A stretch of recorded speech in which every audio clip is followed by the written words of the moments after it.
All right, let's get into it.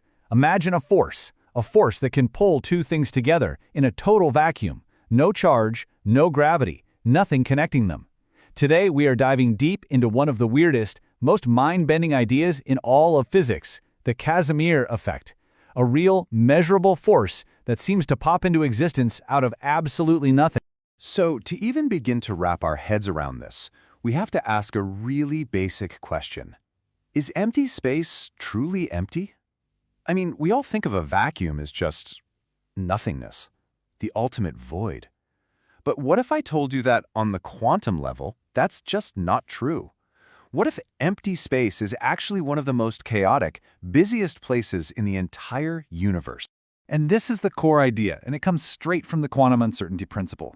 Think about it. If a patch of space were perfectly, totally empty, its energy would be exactly zero, right? Not changing at all. We'd know its energy with perfect certainty. But quantum mechanics has a fundamental rule that says, nope, you can't do that. You can't know everything with perfect precision. So, to keep the universe's rules happy, even empty space has to constantly fizz and crackle with these tiny, temporary bursts of energy. Okay, so these little flickers of energy, these quantum jitters, they're not just some math problem on a blackboard. They have real-world consequences.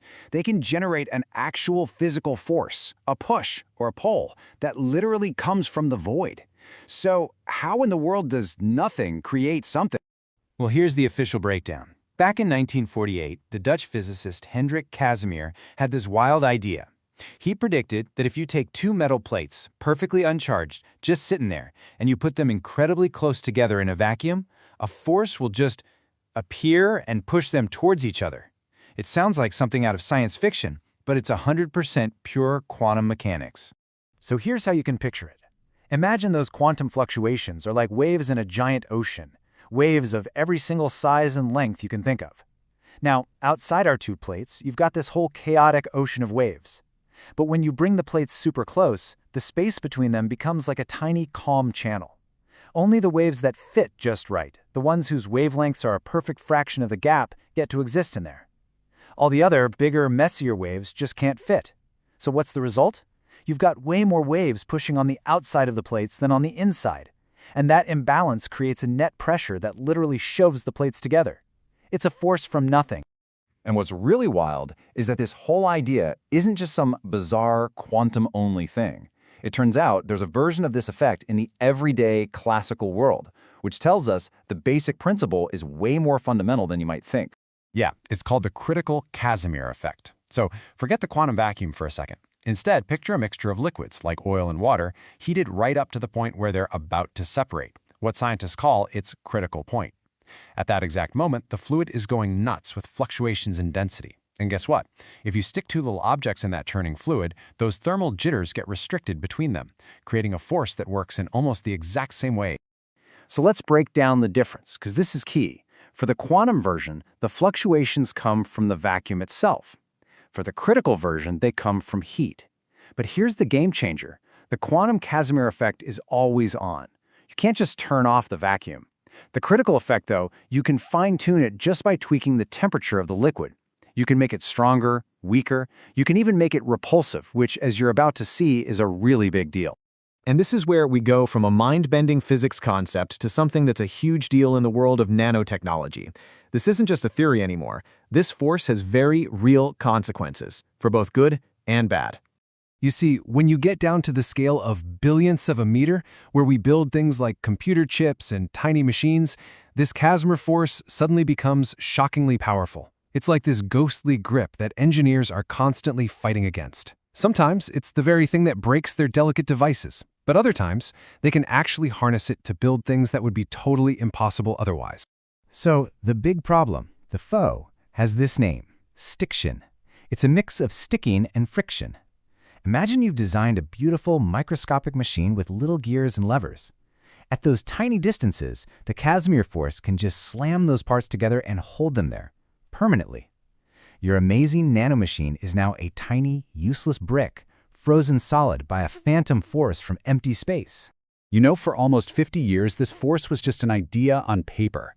It's so incredibly weak and difficult to detect that it took until 1997 to get the first really precise measurement that proved it was real. But after that, things just took off. And now here in the 2020s, scientists aren't just measuring it anymore, they're actually using it as a tool. And this is where the script totally flips. Instead of fighting the force, scientists are putting it to work. They are designing nanostructures that use the Casimir effect to pull themselves together into perfect alignment, building things like tiny optical resonators. They've even shown you can use the force to create a tiny twisting motion, a torque, that can spin microscopic parts into place automatically. It's literally engineering with the void. So if we can use the force, the next obvious step is trying to control it, right? To actually tame this phantom force and make it do exactly what we want when we want. But how do you control a force that comes from empty space itself? This is the key. This is the big question. An attractive force is great for pulling things together, sure, but a repulsive force, a pushing force, that would open up a whole new universe of possibilities. It could be the ultimate weapon against stiction. It could even lead to things like quantum levitation. So, how do we make it push instead of pull? Well, researchers have figured out a couple of really clever tricks.